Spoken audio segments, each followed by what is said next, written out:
who can kind of commiserate and also like encourage you, and who's kind of in the same, who's also in the NFT space. So yeah, it's definitely, I think, super important to have that. But yeah. I agree. Yeah.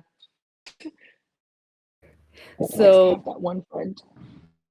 I'm curious also, like, what motivated you to build like Cyberbot, and I guess you touched on it a little bit earlier, but if like how you see community building, and like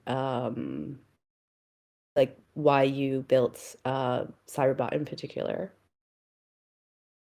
Yeah, for sure. So I think one of the things that like drew me to to the blockchain was like this idea that artists could be independent. Mm-hmm.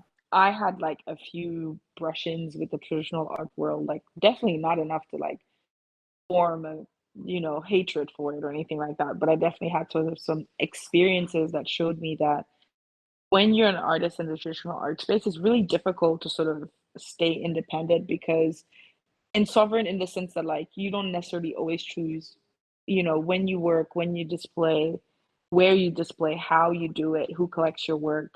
A lot of that stuff is like a black box, and there's like many middlemen between you and the final person who falls in love with your work, if they even do, right? Like it could be speculation also. But I just felt like it was such a weird dynamic to feel like you're creating in this sort of vacuum, and everything else is handled by other people. The different, like to jump from that to like coming to the NFT space, and you have to do all of it yourself. Like you literally Mm-hmm. have to do everything yourself. You're in control of like which art you put up, how, like which platforms you put it on, how you talk about it, how you socialize it, like how Mm-hmm. you create community around it, right? So like it's crazy. It's a lot of power, which I think like sometimes can feel very overwhelming, but also it needs to be protected because I think what's going to happen, and we're already seeing this, like more traditional institutions are coming into the space, and I think like the hierarchical mindset is still present. Like it's really difficult. Like we all grew up in hierarchies and systems that thrive on like a defined order of things, and to be completely decentralized it's really difficult. Like no one is used to it, no one knows what it feels like, no one knows what it looks like. So I think what's going to happen Mm-hmm. is the deeper pockets come into the space from the traditional space, the more it's going to start to feel like the NFT space is going to start to feel like the traditional art world, because we're just going to default to what we know. Like Mm-hmm. already you see like there's a lot of middlemen between artists and like big events and galleries and such. Um, so it's happening, and I think I really wanted to just like I like the idea of the punk, just punk freedom, like underground, like being able to just sort of like continue to have that control over how you move in the space. And I think the best way to sort of retain that is through collectives, right? When you get together with a group of people who are like-minded, you're Mm-hmm. able to protect each other's ability to stay in control. And for example, instead of having to rely on middlemen to like to do things, you guys can just like put it like do it together. You want to go to a certain show, you probably have more chances of getting into the show as like an entity than if you're by yourself, and you wouldn't need to go through anybody to do that. Or you want to put together your own show, it's possible because you have the resources to do that as a group. It's just there's something about being in a community of like-minded people who share the same values that like allows you to just like stay yourself for longer before you have to like sell yourself to the devil, so to speak. Is that something you feel like you is like happening with you too, like with the Discord community and sort of some of the work you're involved in for writing?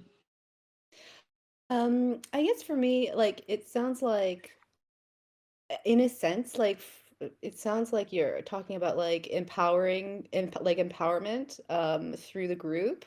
And there definitely is like a bit of that, I guess, in the Discord, in the sense that we're all kind of trying to, well, to varying degrees, but by building this community, we kind of feel like we are part of something, like which is like writing and literary NFTs.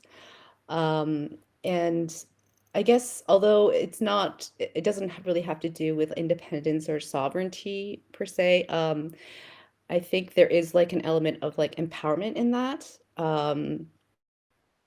In knowing that there are other writers is empowering to kind of help promote writing, knowing that there are other people who are kind of by your side doing the same thing.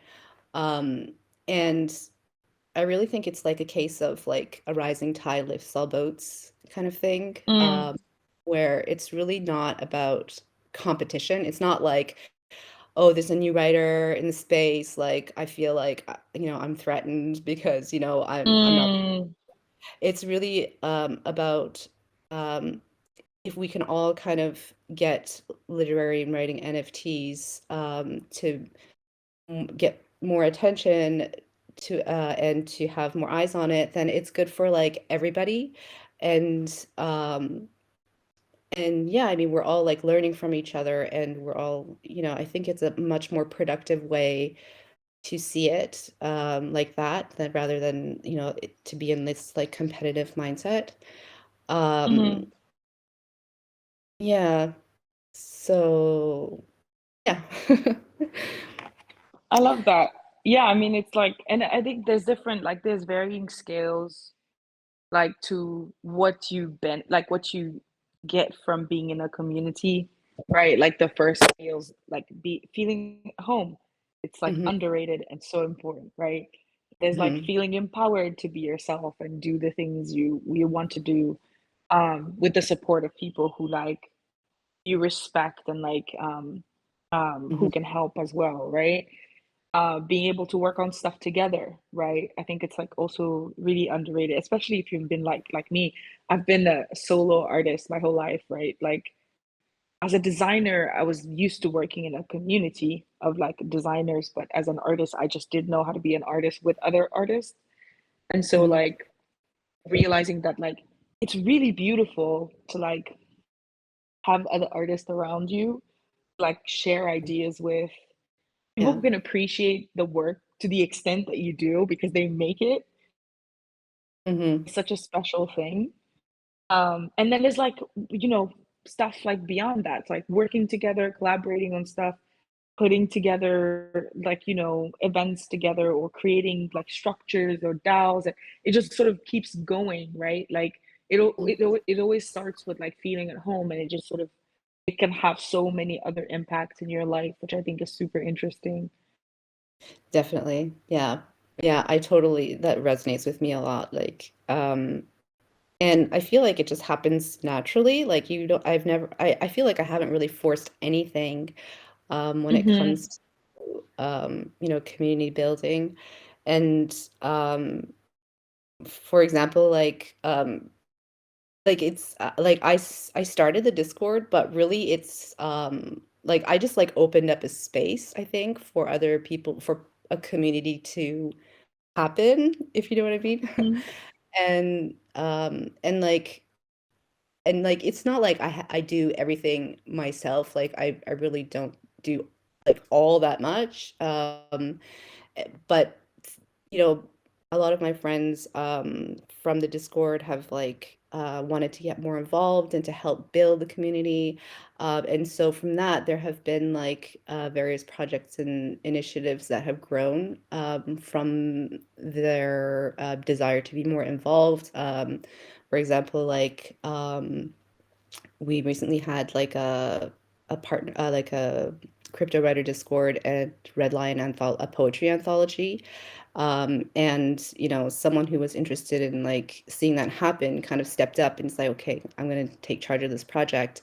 And it became like a crypto writer community project almost, which was like is in it hasn't come out yet, but it's been like really amazing to see like these community driven projects that someone came up with and saw to fruition. So yeah, it's that's I think that's like really amazing to see things like that happen, and to see like people in the community working together, and like you said, like, we haven't really had exhibitions or anything, but doing projects together, which yeah, I really love seeing that. Yeah, that's awesome. So like, do you feel like getting into the NFT space and shilling can ever get you to that level of meaning in your time here? Definitely. And I think like shilling is, I don't know how effective. Like I don't think shilling is like all that effective, to be honest. Yeah. Like I mean it might get you like catch like one or two people's attention, but I mean um I don't know. I think like when it's forced, or when you're like pushing your work, where or when it's all about like me, me, me, I think people can sense that. And Mm-hmm. it's very off-putting, I think, for a lot of people. Um, which is why I think it's so like ineffective. Um, Yeah. like when people chill to me, like with someone to my DMs, and they're just like, "Oh, hey, check out my art." I don't even like, like you don't even wanna, like, you're just not interested. It's not interesting at all to be Yeah. approached that way, right? I found that even if the art is good, right? Like you don't want to engage. Like you just the curiosity just dies. Like when the person like messages you. Yeah, exactly. Yeah, and I think it comes down to like curiosity too. Like this is like again like someone who's shilling like that is not really interested in the person that they're shilling to. Like when someone shills Mm-hmm. to me, I'm like, why are you shilling to me? And I know that they're just like shilling to like like as many people as possible. It's about quantity and not quality, right? But Mm-hmm. I think it's again like a question of curiosity and being interested in the people that you're connecting with. And when there's that lack of interest or curiosity, then yeah, it's just yeah, it kind of falls flat, the effort, I think. Yeah. And I think there's like something I learned is that collectors, because I started collecting work myself and I realized, oh, Mhm. this is why collectors hate shilling. Like there's an aspect to like falling in love with art that start with like discovering it. Mhm. It's a Yeah. really funny thing to like it's a very like delicate and subtle thing, but like the ability to like kind of be surprised by artwork and be sort of have your breath taken away just from scrolling somewhere. It's like, Mhm. wow, this is incredible. I didn't know this person existed, and this art just had such a like gave me such a visceral reaction. I think that drives the sort of like desire to want to connect with the artist and to want to purchase the work. Like that feeling doesn't doesn't necessarily happen if someone sends you the work, right? Like it's a different mechanic of like discovering it versus like just just being like I don't know. It to me it feels like you're driving in traffic and you stop for a while and you really just want to get to wherever you're going, and Mhm. someone just like knocks at your window and says like, "Hey, do you want to buy my work?" And it's just it's such an like it even if the work is good, and sometimes what makes me really sad is that a lot of people shilling have have amazing work, right? Like but then I'm like, it's just so sad because like I wish I had had the chance to discover your work in other circumstances, or like I came across it by chance or whatever it was that didn't feel like you came into sort of my bubble to present to me with this thing that otherwise would have been so beautiful anyway. Mhm. Yeah. Yeah. I totally get that. And like how do you discover other people's work? Is it through Twitter or through Yeah, that's a good people? one. That's a really good one. I at first I was just scrolling and I was just like, I feel like the quality isn't necessarily where, at least like not to my taste. And then I Mhm. realized you could be like smart about like who you mute, which is crazy. I didn't know that you could use Twitter in that way. But basically, if you feel like there's a type of art or a type of trend that's like overly present in your feed, you can just mute it and you can sort of like start tracking uh, like hashtags or people who you like, and sort of the algorithm starts to feed you content more like it. So it's like you have to be a bit more intentional with like how it displays stuff to you, and sort of like being careful about what you mute and what you sort of like choose to highlight and Mm-hmm. bookmark and things like that. It all counts, right? I think through doing that for a long time, my feed is sort of like really good at giving me like people I might be really interested in. I also love to like, if I have an artist that I love, I will figure out if they have a Hic et Nunc account, and I will go into their Hic et Nunc collection and see who they collect from. And it's the most beautiful rabbit hole. Like, if there's someone who's aesthetic, whether that's a collector or an artist you like, go and like dig into their collection. But to me, don't do it on ETH, because like I feel like ETH is so loaded. Like it's such an expensive currency that like everyone's just like it's so tense. I don't know, it's like a tense environment. Versus Tezos is just like people collect work like extensively and at scale. And so there's just you're just more likely to discover like a lot of artists you really, really love. And there's this like artist I remember whose work I came across. Her name is Marissa Noana. And I just fell in love with her work so deeply. And I was just like, I first of all, I bought as much as I could on Tezos. And then I saw that she did like an OpenSea drop and it didn't go so well. And I was like, oh, next time I'm curating a show, if you're interested in Eve, I'm putting you in like the biggest show I can think of, because I feel like more people need to discover your work. And so when I got a chance to curate for Super Rare, I got her an invite into Super Rare and like basically like included her in the show. And I remember she like, obviously she was a sensation. She sold immediately because her work is incredible.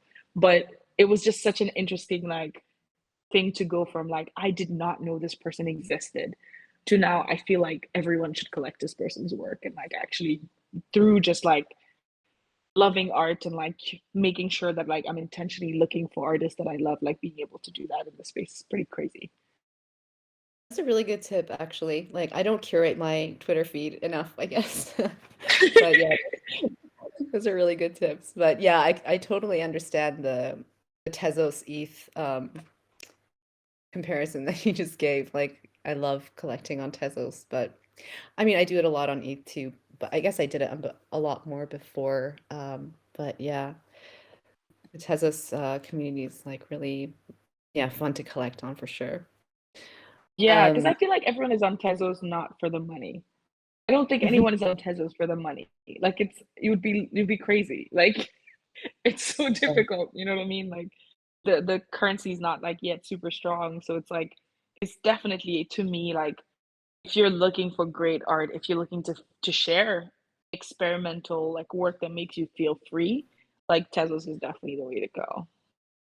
yeah, yeah, yeah, I agreed. And like something I'm also curious about, personally as well, is like how do you balance like on the one hand like your work as an artist and making art, and on the other hand like your community building work and activities? Because it can be a lot, right? Like it's like a lot Yeah. of work, like community building and being part of communities in generally, like it's a huge amount of work. And yeah, I'm just curious how you like, does that encroach on your like artistic work time, or like how do you kind of like balance out your various roles in the space? You know, that's a fantastic question. And you should answer it too, because you do so much as well. But I hope you can give me an answer. something's gotta give. Like, let me just preface this: no one can balance it all. If anyone is giving you the illusion that they are balancing it all, they're either not sleeping or they have a very special neurodivergence that allows them to like be on like that. I have ADHD, which helps me to an extent, but I also get tired and I need to sleep. And also my creative energy. It's funny because like creative energy is such a weird I used to think of it as like it comes from a separate source, but it doesn't. It's just regular energy. The same energy you expand, community building, watching TV, whatever it is, like whatever whenever you're expanding energy, I think it comes from the same source. Like because of, I guess, my design background, I stopped thinking about creativity as this like sort of godly thing that sits outside of me and takes over me, and more of like a thing that I have to schedule into my day and be very careful about keeping, into my day. Otherwise, it just doesn't happen ever. Mhm. And so what happens when you come into the NFT space is that that time starts to shrink if you're not careful. First of all, because like Twitter and social media in general is designed to keep you in it. So if you're Yeah. not careful, you're gonna spend way too much time in it. Mhm. So I made a decision not long ago. Actually, at first it wasn't intentional, but it became intentional. I don't attend Twitter spaces. Is Mm. I will attend a Twitter space if it is crucial that I am there. As in if I'm invited to speak, or if someone who I'm working with, like on a show I'm curated, or an artist I'm working with needs me to be there.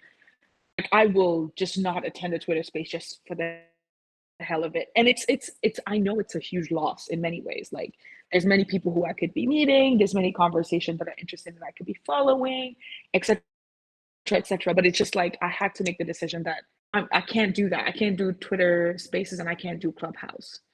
Um, and I know it's like scary, and there's a lot that I'm like, I feel like I'm losing on, but I also know that if I don't do that, I just end up spending way more of my energy like in things that are not necessarily supporting my creativity, like my creative practice. And so that's what allows me to have time for my creative practice. Mhm. Um, but still, like some days I'm just like, why am I like talking to people so much? I should be in the studio. I should be in the studio. And I think I'm still learning how to regulate that. So for example, I'm starting to learn how to be async more. So like instead of meeting with people and having to constantly like check in and chat, I try to be like, I'm not going to be on this particular platform until, X time or X day, which means there's messages that I'm going to like read late and respond to late, but at least like it protects my time in a way. So I'm still learning those things and implementing them. But it's like Mhm. you can't do it all and you cannot like have it all. And you just have to make certain decisions about what you're going to be spending your time on so that you can keep your creative practice like to your to its like to a healthy place Yeah. and That's sleep. yeah. Yeah, I agree 100% with everything you said, like, and I guess that's, how I approach it as well, like, something's gotta give. Like, Hmm. you can't do everything, perfectly, and there's just, like, so much FOMO in this space too, which makes it so much harder as well.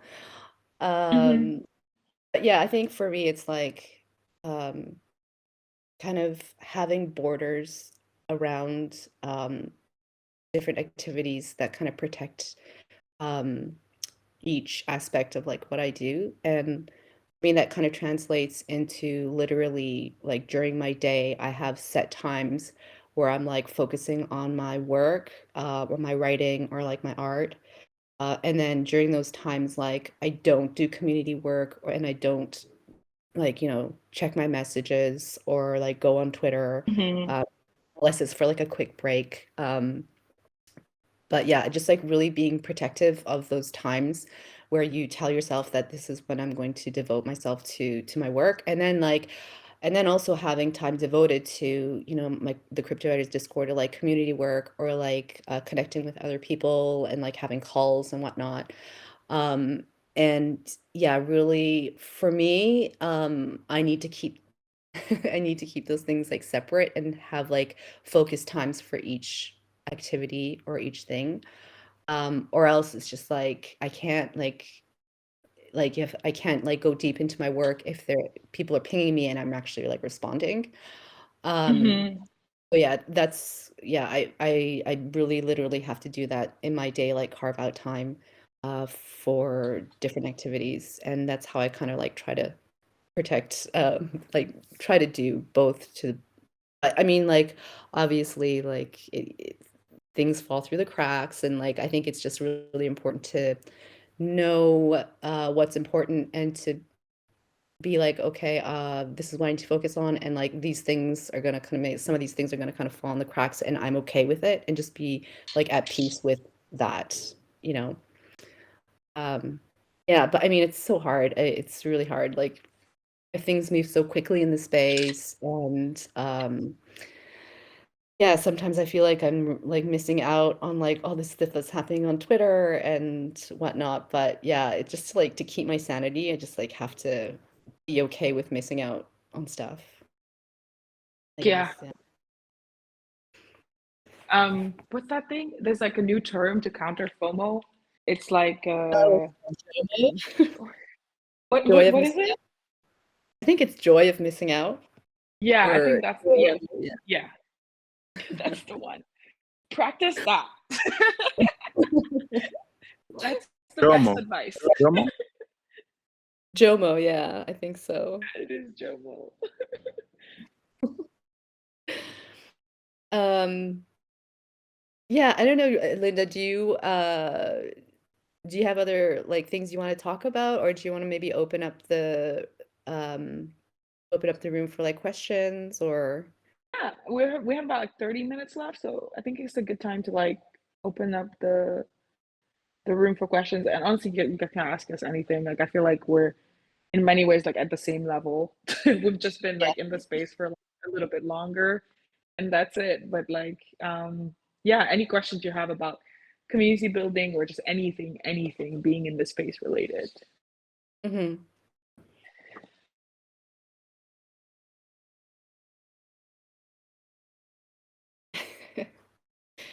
Silence. I used to be a teacher, so I'm like so used to awkward silences.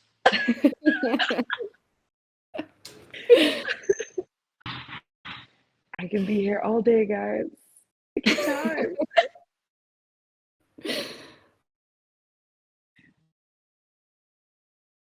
Oh, okay.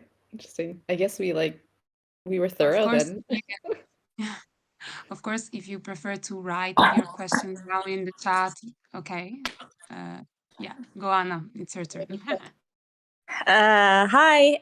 Thank you so much for this. There were a lot of things that you talked about that really resonate, and yeah, very helpful to hear. I have a question for Kalen. I really appreciated that your Discord started really organically. I always love it if projects don't start with big meetings and lots of plans, but they just kind of start with one small action that snowballs into something. I always think that's beautiful and probably the way to go with doing anything. I was wondering, like, has that Discord now like formalized a lot more, and how have you seen it develop? Yeah, is it a lot more structured, or is it still very, yeah, Mm. that initial energy? Yeah, that's a good question. So it's kind of like a little bit of both because I think that it has maintained that initial energy of kind of like this laid back place where people just kind of hang out, and like meet other people and just like shoot the breeze. But there's also been like a development,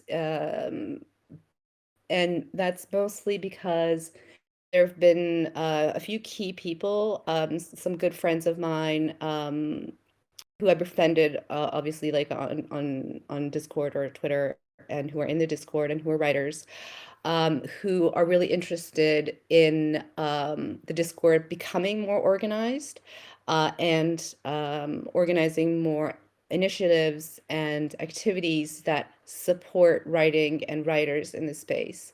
So I kind of have been like, I wouldn't say pushed, but like, encouraged by my friends to make it a more structured thing. So for example, like we have the crypto writer talks where we have like a weekly Twitter space that becomes a podcast that we record it and then it's a podcast.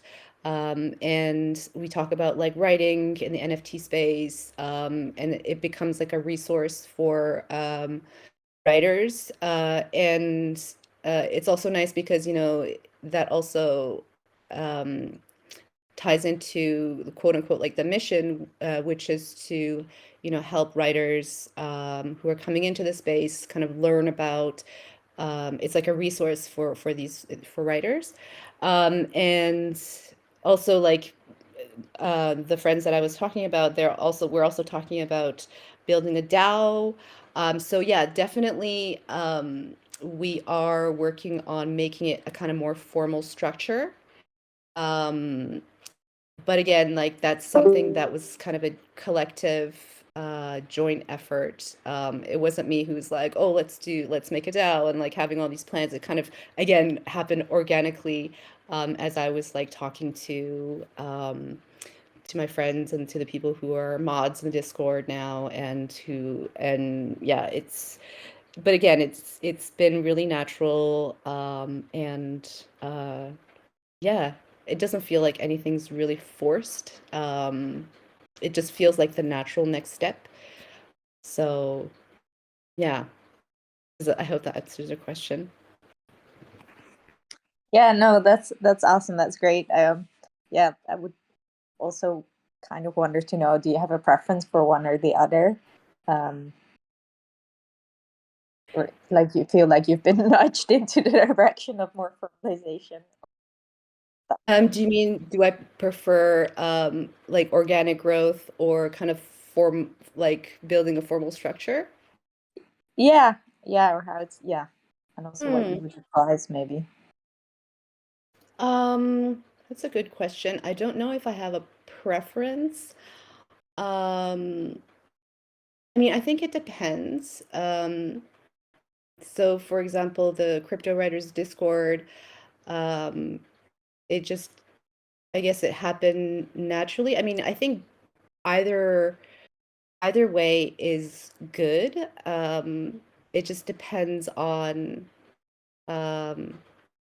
certain things. For example, like the Crypto Writers Discord, it came naturally because of this natural desire that I had to hang out with like other writers. But I do have like other ideas for building more formal structures, which is apart from, this is something else. This is not the Crypto Writers Discord, but I I'm working on building something. I don't want to like talk about it too much because I'm still in the process of developing it, but and it's and I'm working with someone else and it's much more formal and structured. And I guess we have like a goal in mind, so it makes sense to do it that way. Like we want to reach this point where we're doing certain things. So, you know, I wouldn't call it like a roadmap necessarily, but we have this plan of how we're going to get there. Whereas like the Discord, I didn't have those like ideas or visions starting out. So, yeah, but I think it depends on, I think it's good to do both. Like it's like when you have an impulse to do something like starting a community by starting a Discord, like it's good to just like follow that impulse and like kind of see where it leads. But also if you like have things that require formal structure, I mean, if that makes more sense to, you know, create a DAO or have a roadmap, then yeah, maybe that's the way to go. I mean, that's kind of a very wishy-washy answer, sorry. Oh, that's great. Thank you. Hey guys, so I want to ask something as well. Thanks for your talk. It was really nice. I don't know. So one of you said that something I think is quite interesting, that collecting in Tesos versus collecting in ETH. It's you know, it's like a better experience because you know it's more accessible for everybody. I guess you don't have to pay like all these gas fees, etc. And you know, since like from my perspective, I started like in summer minting on Hen, and then I just did just very little on Ethereum, and then I started minting on FX Hash. So basically, almost everything that I've done is in Tesos, right? And I actually feel like there are like these bubbles that are like communities within each one of the platforms. So for example, in FX Hash, there's like a really nice community of people who just started to get into generative art, for example, but they don't really know much about anything else, that you know they're like kind of learning through. and my experience in Ethereum is like very vague. So to me, it's kind of like the dark side. So I don't know if you guys feel like there are like really nice communities out there, for example, like in art blogs or in foundation or something like that. Because I really felt it in Tesos that it's like these communities are like super strong and you get to like engage with a lot of people and so many people listen to it. But I'm not sure much about like how does it work in Ethereum. If it's something similar or if you feel that it's like a little bit more dark, or I don't know. Just what do you think about that? Um, I think one of the things that makes like the Tezos blockchain so strong is the community. And I think that's always been one of the strong points of Tezos, like the community of artists and collectors. Um, and on ETH, I don't think the vibe is a bit different, definitely. I think I don't know, maybe Linda, I know you mint a lot more on Tezos than I do. Like I collect a lot on Tezos, but I mint much less. On Ether, I don't know. What do you think, Linda? Yeah, I mean, I feel like this is a personal experience. I don't know that it's like every artist's experience or whatever. So I came into Tezos maybe like 9 months ago with Hickett Nunk, and it was just at the time like it was just sort of this like a rogue platform where like there was just like the only thing it didn't have was PFP project, which was awesome because you just had like one of one or editions of like really cool art if you knew where to look. The community seemed to be very focused on art, and the collectors specifically seemed to be interested in collecting art for art's sake and not necessarily other things. Um, so at the same time I was starting with Ethereum platforms, I realized on Ethereum it's just so much like it's so different. A lot of the big collectors are interested in speculation, so they buy work for different reasons. It's never just about the art. Versus with Tezos, I felt like I just had so many new collectors every time. Like they would come across my work from scrolling Hickett Nook or like from posts or from recommendation by other collectors, and I just felt like I had and also I felt like some of my collectors who were most supportive were on Tezos, in the sense that like they would ask me questions, they would like ask me about like my next drops. Like they seemed really curious about my practice and such, and they would invite me to spaces to talk about that stuff also. And so I just felt freer to drop on Tezos. I didn't make as much money on Tezos as Ethereum, but it didn't matter because in the end, like when I was minting on Tezos, I just felt like relaxed and like I felt like um I could take my art in new directions. I could try different things. I could be experimental, and I just could be myself. Versus with Ethereum platform, like every minting is just like so much anxiety. Like it's like, and then there's so much marketing that you have to do as well, like behind it to make sure like the piece is like in front of the right people. But so I just minted more on Tezos because I just got that sense of freedom and like and being experimental. So it's really a personal choice. Like I wasn't really looking at how the markets were doing. I wasn't really looking at all these other things. I just felt really relaxed and free. So I kept minting on Tezos. Yeah. No, I mean, it totally resonates with me. Like I happen to have like a very similar experience. So, like people really talk to you if they like something that you've done, or, they get really interested in, oh, what do you do? How come you do this kind of pieces, etc. So I was wondering if in Ethereum it's kind of similar or not, because I haven't really tried to, go in that direction. So, but I don't know, look at least from the people I'm talking to, almost everybody has like the same kind of vibe. Like, in Tesos, it's kind of more open, as you're saying, right? It's like, I don't know, less pressure. You have like a lot of room for experimentation, etc. Yeah. And like I feel like in the end, like we're gonna be here for a long time. And maybe we're gonna be around when like Tezos is like just as much as ETH in terms of valuation. Who knows? But like, I feel like that's not really why I got into the space in the first place. Like, I'm not in Web3 because like I want to, I don't know, be a millionaire or whatever. Because that's just like as unrealistic as like in the real world in my mind. So it's, to me, it's about sharing art and building a community around the art and like finding people who like really love art, right? Like who can like cherish these pieces and like have really good conversation with me about it. And wherever I can find that, I'll just go there. Like it doesn't necessarily matter the other stuff. At least that's sort of how I think about it. And we're gonna be here for a long time. Like we're still sort of early. We're in that window where everyone who's in the space now is still gonna be considered like an OG in like 5 years. Actually, even less. Like in 2 years, we're all gonna be like, oh my god, you guys are so, like such old timers. When new people come into the space, so I think like we can afford not to be too precious about how much revenue the art is generating now, and just prioritize like feeling good and like finding a good home for our practice. Yeah, that sounds very nice.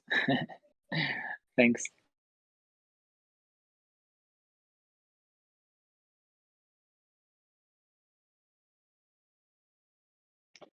Hey, thanks so much for this talk. This has been really, really helpful. And one of the things that's been the most helpful, actually, for me anyway, was just the conversation about shilling. Early on in the year and like last year, when like it kind of first like exploded, that seemed to be like the only way to like really kind of get yourself out there, at least on Twitter. And so I appreciate the pushback that both of you have, because it like it does feel pretty silly in a lot of ways. I never went into like as far as like randomly DMing people, but even just responding to those like post your art threads after a while, it's just like, is this all there is? So Mm-hmm. just to add on to that, like I'm just curious, like obviously shilling, not worth it, not worth your time. But like, and Linda, you just mentioned something about like having to market more with your releases on ETH. I'm just curious, like, what are the alternatives? Like, what else can we do? Because we're still kind of a little bit at the whims of a much more Web 2.0 social media algorithmic machine to get like noticed Mm-hmm. at all, especially when you've got a smaller following. So yeah, just curious on like what our alternatives and other options are. Thanks. Yeah, that's a really good question. I wish I knew this before, but I think one of the main ways to socialize your work, because it's really about like how do you socialize your art. Show threads are just accessible, but they're really engagement farming. Like they don't actually have like every once in a while something might happen. But I think like really like what is helpful is like platforms that curate. So for example, Diverse NFT Art is a platform where if you use their hashtag and you identify as, you know, LGBTQ or any type of minority in the space, they will like retweet your work. And sometimes when they curate exhibitions, they'll like put you in on. So I think finding out like similar curatorial projects in the space, it might take a little bit longer, but it's like worth actually doing the search.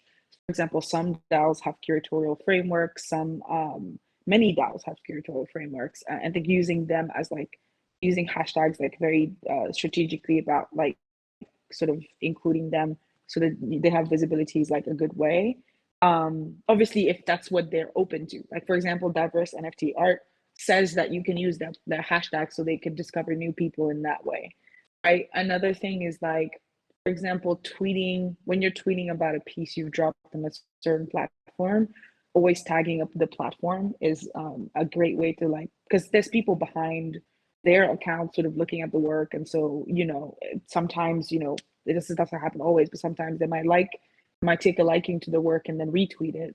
The other thing is also just sort of like socializing within groups you're part of. Like, for example, for me, I always share whatever I'm dropping with like my closest friends in the group in like the NFT space. Like, hey, this is what I'm dropping now. I actually send a lot of work in progress for people like to like just like because I have a lot of conversation about art, so that's end up sometimes sharing a work in progress and things like that. I think that works a lot because people like reshare your work and stuff. And then there is sort of like, if you're part of communities outside, so for example, if you're in Discord communities, there's always shilling like tabs in platform discords as well. There's shilling tabs that you can use. Those actually tend to have like a really cool impact, I think, because people actually do engage with them in a little bit more of a meaningful way than on Twitter. And then there's the last one, which I discovered fairly recently. It's just about share art on your timeline that has nothing to do with marketing. Like share work in progress, share pieces of artwork that you've done in the past, just share stuff you're working on or finished pieces with no hashtags or anything. Just the piece and the title. Because it's least likely to be like counted out by the algorithm as an NFT, because shadow banning exists for NFTs, by the way. So like in order to protect non-NFT members of the community, if you put NFT or anything related to NFTs in the description of your tweet, like it just won't be seen by as many people. So sometimes I just like post art with nothing but the title and no hashtags or anything. And I end up getting way more engagement on those posts than like on anything else. So in terms of just gaming the algorithm, I feel like those are the ways to do it without having to shill aggressively on show threads and in people's DMs. And in terms of just like your personal practice, the more you go into the space, I feel like you're gonna have certain relationship with collectors that allows you to just share with them, like, hey, I've just dropped this, and they will socialize it for you. I think that's the most powerful position to get in. Like, if you can have that, if you can have a relationship with collectors who love your work and also love to share your work, I think that's what really you like. That's the gold sort of golden ticket, in my opinion.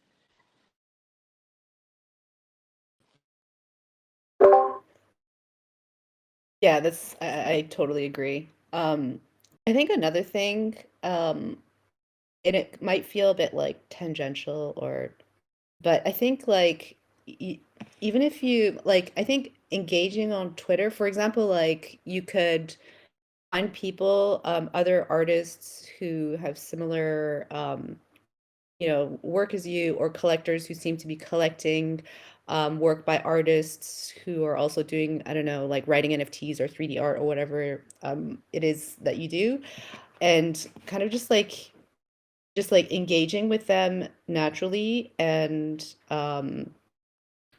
adding meaningful like input. And then like when you're interacting with them, I think a lot of people naturally just like when they see a comment that feels like interesting or relevant or meaningful, they'll like go click on your profile and they'll look at your profile and like they'll check out your work. I think that's how a lot of people are discovered as well, like just through interactions on Twitter, that it's not shilling. Yeah, I think that's another way of kind of getting your work out there. Awesome. Yeah, Thank you. definitely Yeah, I agree. appreciate it. This is super helpful because it always feels like you're almost shouting into the void a lot of the time, which is like obviously it works eventually, but it's like when. Thanks so much, you too. Yeah, And it's also yeah, exhausting to do that all the to shill all the time, I find. Totally. Yeah, geez. yeah. And I think it is a lot of shouting into the void, like factually. I think it's like really nice if you also take that as like a information that gives you comfort, that like sometimes if you're not getting like a whole ton of engagement with your work, it doesn't mean it has anything to do with your work or you. It is literally the vastness of the space. Like sometimes you just follow, like it's an echo chamber in so many ways, and like I think it's like super important for artists not to take it personally when like you don't feel like it's your efforts are not directly translating into sales. It almost Mhm. feels like a rite of passage initially, just like, oh, I'm not good enough to get noticed. And then you have to kind of go through that bottom and then kind of work up from there to find any sort of like long lasting success. But it sounds like a lot of people go through the same thing, which is helpful. Yeah.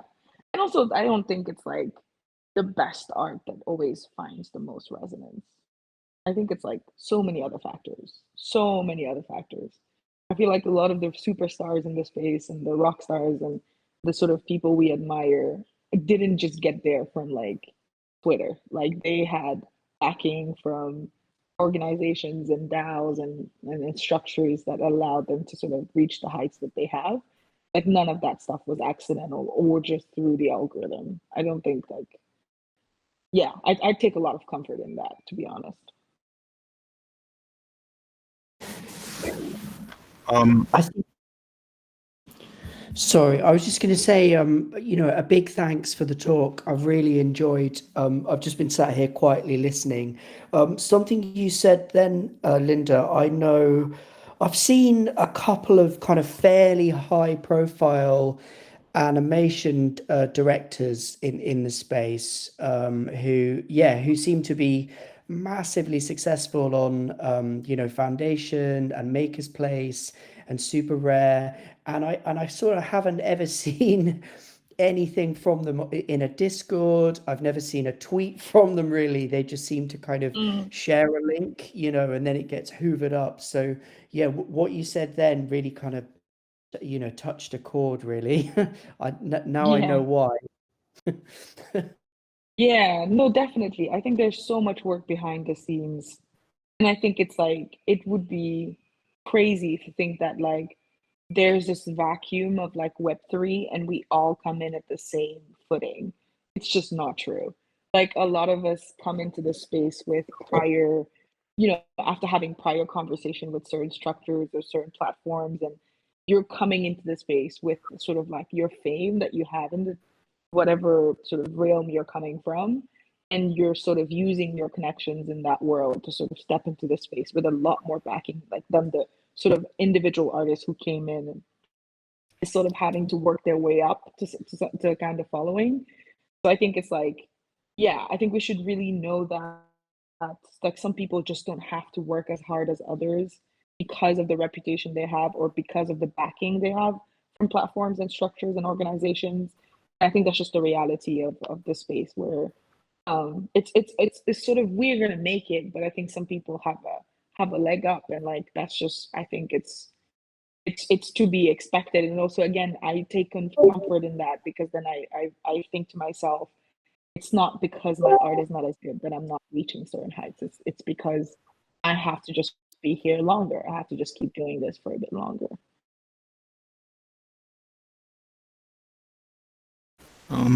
I have one question for Linda. I'm Ricardo.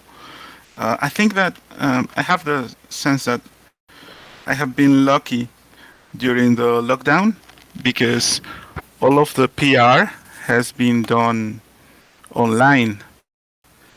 But I'm afraid that when it all ends, people will start meeting and greeting in parties in the big cities of America and Europe, and I will be left out.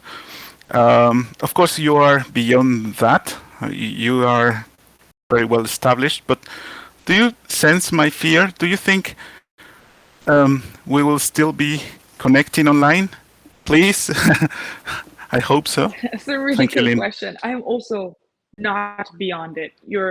I feel what you feel so hard because where are you from? Puebla in Mexico.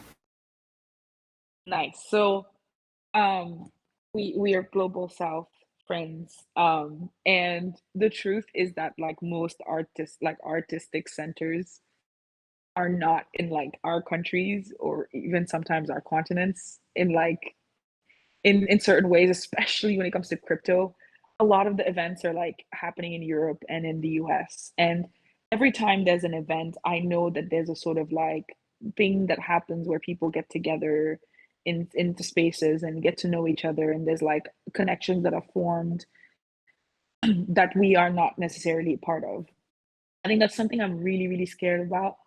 Just the idea that like some of us, especially from countries that have a harder time to like find ourselves in those spaces. Like for me to get a visa, for example, to the Schengen visa to go to to go to Lisbon or whatever to like attend the NFT conference is like it doesn't matter how how quote unquote like established of an artist I am. It's just hard. It's just difficult, right? So I've always been afraid of that, and I think I mean, I think it's true that is gonna continue to happen, and maybe it's gonna be slower or like it's gonna take longer for us to have the same sort of like stage as certain artists who are more connected in those spaces, or because we don't have that proximity. But I also think that we have the chance for the first time to create like our own definition of the art world, our own connections in the real world, like where we're from. Like one thing I'm excited about, for example, is like organizing more events in Senegal, like small events. Like they don't have to be big events about people who are interested in crypto or want to get into crypto or people who are already in crypto, for us to get together, because I think our networks can be as powerful as any networks out there. But we just need to like we have a chance to build them now that we didn't have before, because this is sort of in many ways still a brave new world. So that's one thing I'm excited about. Like yes, ETH Denver and ETH wherever and South by Southwest, all these things are happening, and I can never go to them, and people I'm missing out on so much of that.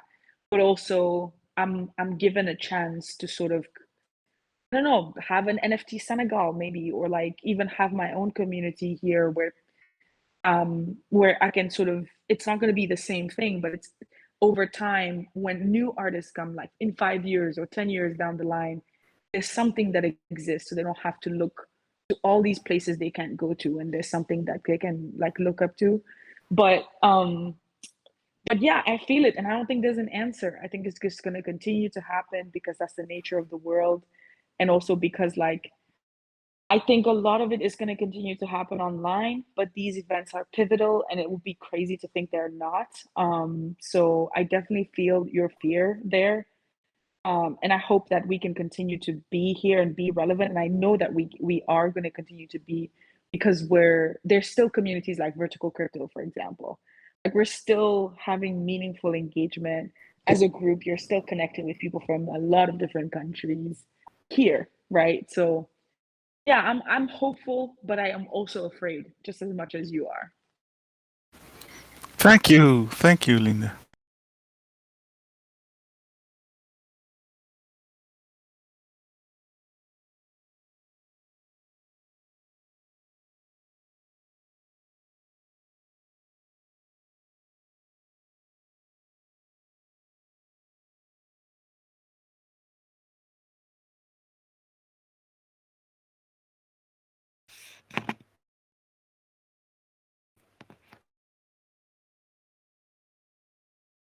Is there any other question?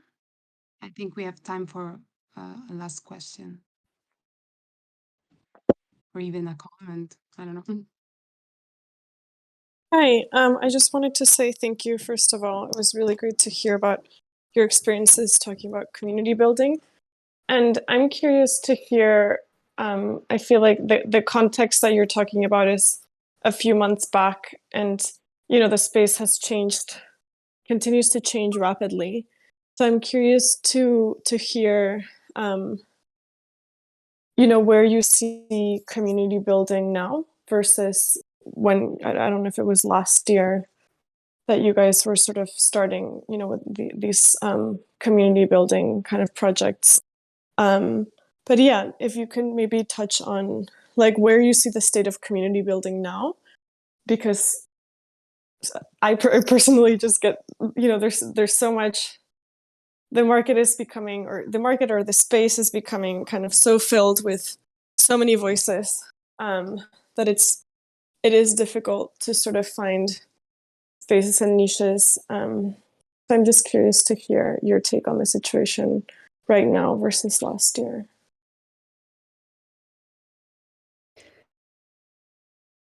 Yeah, I mean, I think it's definitely getting like very saturated, like PFP communities, and there's definitely a lot of community building going on.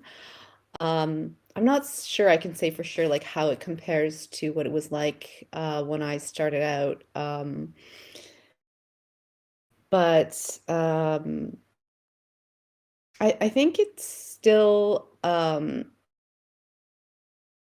think it's still like the core principles still don't really change though, because it's really about like seeking out like-minded people, or people with the, you can get along with or that you can connect to, um, and then building from there.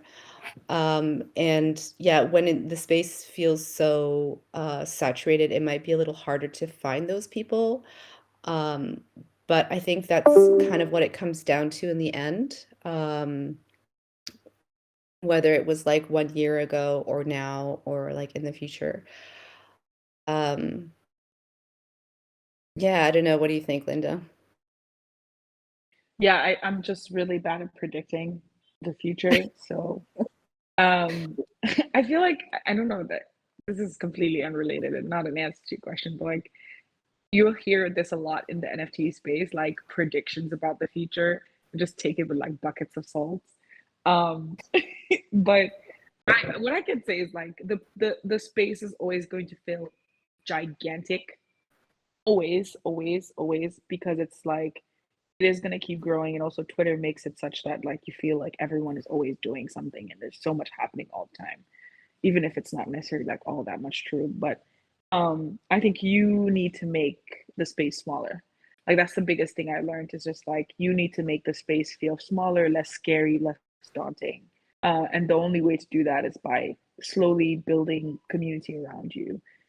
For example, vertical crypto VCA is like a really good first step to like what it looks like when the community is small but powerful. Because if you think about it, like VCA puts together exhibitions, like VCA is always present at some of these like big NFT conferences. Your work is actually being seen by people who are extremely influential in this space. Like, and it's a huge chance, right? So like a community like this is small but powerful. And if you can have like if you can find your way into more communities like these, and if you can create your own community to be sort of in a similar way, small and intimate, and but also like full of energy and exchanges, I think you're in a better place regardless. Like it doesn't matter how vast the space is, it will feel smaller if you move in that way, if that makes any sense. Yeah, and I'm thinking I really appreciate you guys talking about even the one-to-one meetings.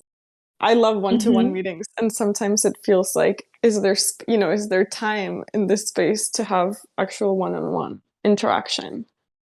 And how do Yeah, you do that as you're kind of just running? yeah, no, for sure. Like I hate group stuff. Like I said this before, I don't attend spaces. I don't do Clubhouse. That shit scares me. Um, and I'm barely on Discord. Let's be honest, like this is the first time, aside from you, from this and responding to Kalen and like a couple of other people on Discord, I am never on Discord because it feels super overwhelming and scary. But I will if someone's like this someone's work that I love, I will always make it a point. If I can buy it, if I can buy it, I will buy it. If I can't buy it, I will aggressively promote it. Like I'm just going, everyone on my timeline needs to see this person. They're amazing. And I'll also like send a message being like, hey, I love your work. Would love to know a little bit more about yourself. And then sometimes this turns into conversation where it's like we're sending so many messages that I'm like, do you want to get on the call? Like, is that something you're interested in? And then sometimes we just have a call. And it's like, it's crazy because it's like, it feels like you're doing things like a snail pace, but it's so much more beneficial to you because you're staying whole, you're meeting real people, you're forming real connection. And the thing that brought you here, art, is the thing you talk about the most in the end. Like, I think it should just be about that. And if you think about it, you're going to be an artist your whole life, hopefully, knock on wood, that we still have the resources and the ability to continue to choose this path. And I'm pretty sure most of us chose this path, even when we didn't have the resources to do it. So it's not because we now all of a sudden have access to the resources that we're going to stop because we don't get the resources. So, like, we're just going to keep going. And, like, you're going to be here for a really, really long time. So even if you're forming one connection every week, that's enough.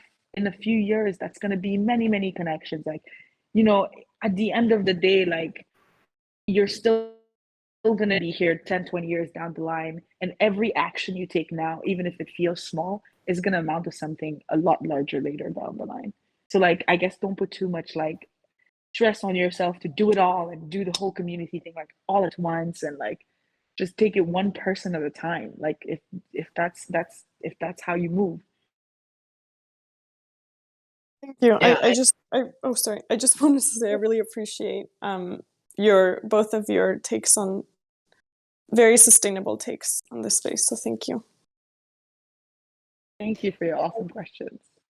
Yeah, I was just gonna add, I don't know if we have time. I guess we're over time, but just really quickly, like I agree with Linda, like, and don't be afraid to like DM someone if you love their work, or you feel like there's like you connect with them in some other way, like if someone wrote an article about NFTs and you really love what they said, or if you connect with what they say or the art they make, then yeah, I would just like DM them and try to connect with them because I'm interested in like in their work or what they have to say.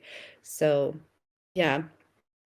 And I always appreciate when people DM me interesting thoughts or want to have conversations around things like that. So yeah, I don't think it's unwelcome necessarily. Yeah. And you actually, I don't know if this is everybody's experience, but like I feel like I speak way less about my art in meaningful ways than I'd like to. So it's always amazing when someone sends you a message with like, I love your work. You're like, oh my God, let's talk about it. Because sometimes I don't. And this makes me feel great. Yeah, definitely. Yeah, we are out of time, unfortunately, but thank you so much to Kalen and Linda. This session was incredible, really inspiring. And yeah, we can wait to have you back here as soon as possible. So thank you so much for your time and and also for the participation of all of you. So thank you so much. Thank you. Thank you, Mathieu. Thank you, everyone. Have a nice day. Bye. Please feel free to Bye. DM me. My DMs are open. Me too, ditto. Bye. Bye everyone. Guys, thank you very much.